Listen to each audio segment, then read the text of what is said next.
সুপ্রিয় দর্শক, আসসালামু আলাইকুম। আবারও চলে আসলাম আপনাদের জন্য ভীষণ মজার একটি রেসিপি নিয়ে।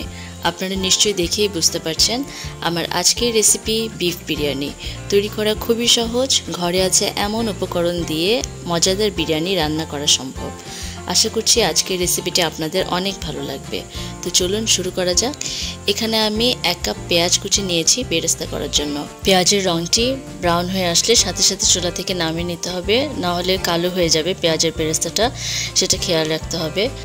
এখানে আমি মাংস ম্যারিনেটের জন্য যা যা মশলা নিয়েছি, কিশমিশ নিয়েছি 2 টেবিল চামচের মতো, হাফ চামচ নিয়েছি শাহি জিরা, 4 ভাগের 1 ভাগ নিয়েছি জয়ফল, আর জয়ত্রী নিয়েছি অর্ধেক, গোলমরিচ নিয়েছি 1 চা চামচ, আর বাদাম নিয়েছি হাফ কাপের মতো। তো এই উপকরণগুলো আমি পেস্ট করে নিব। আপনারা চাইলে যে কোনো টাইপের বাদাম ইউজ করতে পারেন, আমি চীনা বাদাম ইউজ করেছি। তো আমি এই উপকরণগুলো এখন পেস্ট করে নিব। এখানে আমি নিয়েছি 1.5 কেজি গরুর মাংস। আমি ভালোভাবে মাংসগুলো ধুয়ে পানি ঝরিয়ে নিয়েছি। এখন আমি ম্যারিনেট করব মাংসগুলো। প্রথমেই হাফ কাপ দিয়ে দিচ্ছি পেঁয়াজ বাটা, 3 টেবিল চামচ দিচ্ছি রসুন বাটা, 2 টেবিল চামচ দিলাম আদা বাটা, এরপর দিচ্ছি 2 টেবিল চামচ ধনে গুঁড়া, 2 চামচ লাল মরিচের গুঁড়ো, ঝালটা আপনাদের পছন্দ অনুযায়ী দিতে পারেন কম বেশি করে, 2 টেবিল চামচ জিরা বাটা। এখন দিচ্ছি যে বাদাম আর কিশমিশ বেটে রেখেছিলাম সেটা, এরপর দিয়ে দিলাম জয়ফল, জয়ত্রী, গোলমরিচ, শাহি জিরা একসাথে যে বেটে রেখেছিলাম সেটা, 1 কাপ টক দই। আমি এখানে টক দইটা পানি সহ ফেটে নিয়েছি।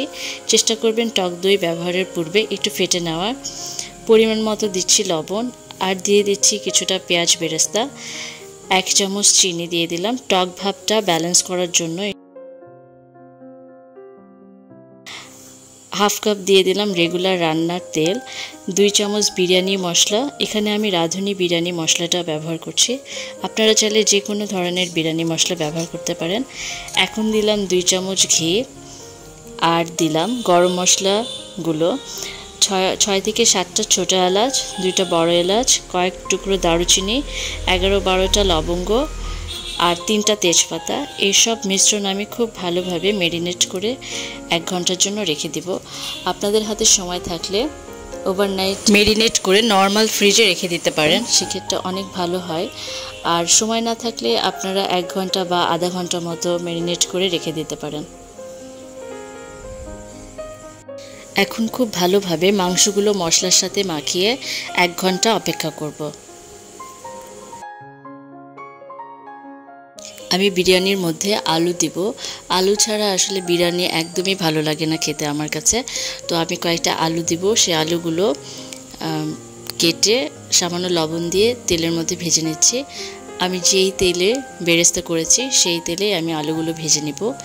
আলুগুলো 2 পাশ থেকে লাল হয়ে আসার পর তুলে ফেলবেন, অতিরিক্ত ভাজার দরকার নাই।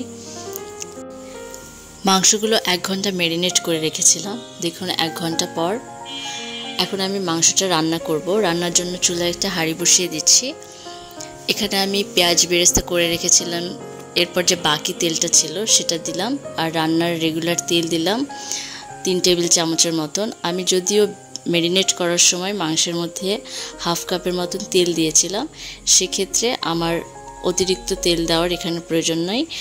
এখানে আমি 1 চামচ টমেটো সস দিচ্ছি। আসলে মাংসটা ম্যারিনেটের সময় টমেটো সসটা দেওয়া হয়নি, তাই এখন দিয়ে মাংসটা ভালো মতো কষিয়ে নেব। মাংসটা থেকে পানি বের হবে, সেটা দিয়ে অর্ধেকটা মাংস কষানো হয়ে যাবে। তো আমি এখানে কয়েকটা কাঁচামরিচ দিয়ে দিচ্ছি। এখন আমি মাংসটা ভালো মতো কষিয়ে নেব। আমি অফ ক্যামেরায় অল্প অল্প গরম পানি দিয়ে মাংসটা কয়েকবার কষিয়ে নিয়েছি। মাংস থেকে যদিও পানি বের হয়েছিল, এরপরেও ভালো মতো মাংসটা সিদ্ধ হওয়ার জন্য আমি কয়েকবার গরম পানি দিয়ে মাংসটা সিদ্ধ করে নিয়েছি। এখন 3 চামচ গুঁড়ো দুধ সামান্য মৃদু উষ্ণ গরম পানি দিয়ে গুলে আমি মাংসের মধ্যে দিয়ে দিব। এরপর ওই গ্লাসটা ধুয়ে আরও 1 কাপের মতন পানি দিয়ে দিব। চেষ্টা করবেন গুঁড়ো দুধটা ব্যবহার করতে, সেক্ষেত্রে টেস্টটা অনেক বেড়ে যায়। এখন আমি ভেজে রাখা আলুগুলো দিয়ে দিব। বিরিয়ানির জন্য মাংসগুলো আরও সফট হয়, তাই জন্য আমি চুলার জালটি কমিয়ে আরও কিছুক্ষণ অপেক্ষা করব।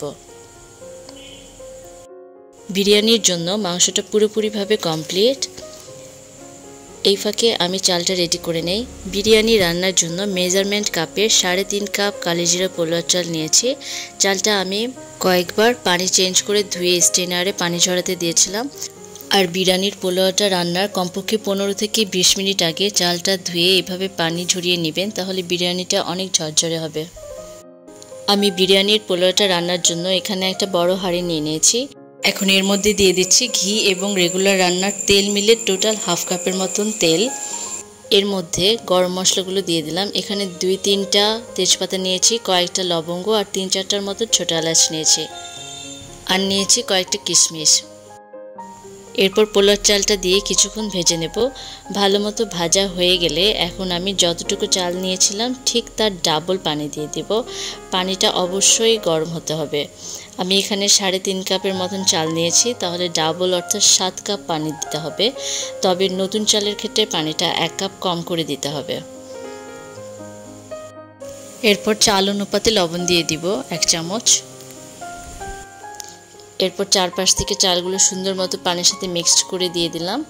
এরপর কয়েকটা আস্ত কাঁচামরিচ দিয়েছি। এরপর পানিটা হালকা কমে আসলে রান্না করা মাংসটা দিয়ে দিলাম, সাথে সামান্য তেঁতুল। আপনারা আলু বোখারা দিতে পারেন তেঁতুলের পরিবর্তে।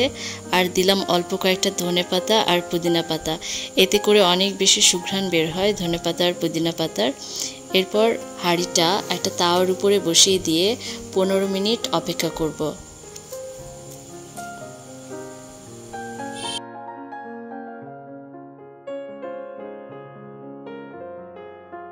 15 মিনিট দমে রাখার পর লাস্ট পর্যায়ে দিয়ে দিচ্ছি পেঁয়াজ বেরেস্তা, আর উপর থেকে ছড়িয়ে দিচ্ছি সামান্য ঘি। এরপর আরও কিছুক্ষণ দমে রেখে দিব।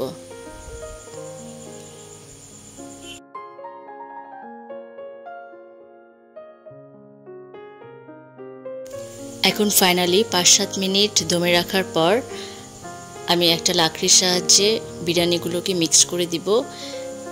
ফাইনালি এরকম লুক এসেছে। এখন আমি একটা সার্ভিং প্লেটে এটা বেড়ে নেব। বিরিয়ানিটা খেতে অসম্ভব মজা হয়েছিল। আমার এই বিরিয়ানির রেসিপিটি যদি আপনাদের ভালো লেগে থাকে তাহলে ঘরে রেসিপিটা ফলো করে বিফ বিরিয়ানি বানিয়ে নিতে পারেন। খেতে অসম্ভব মজা হয়েছে, একবার হলেও এভাবে ট্রাই করবেন।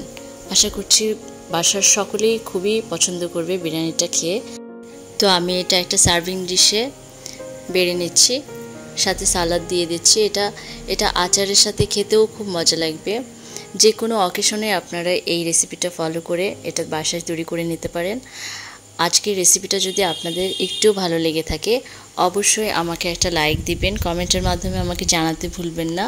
আর যারা এখনও আমার চ্যানেলটি সাবস্ক্রাইব করেননি তারা অবশ্যই চ্যানেলটি সাবস্ক্রাইব করে পাশে থাকবেন। আজকে এই পর্যন্তই। আপনারা সবাই ভালো থাকবেন, সুস্থ থাকবেন। আল্লাহ হাফেজ।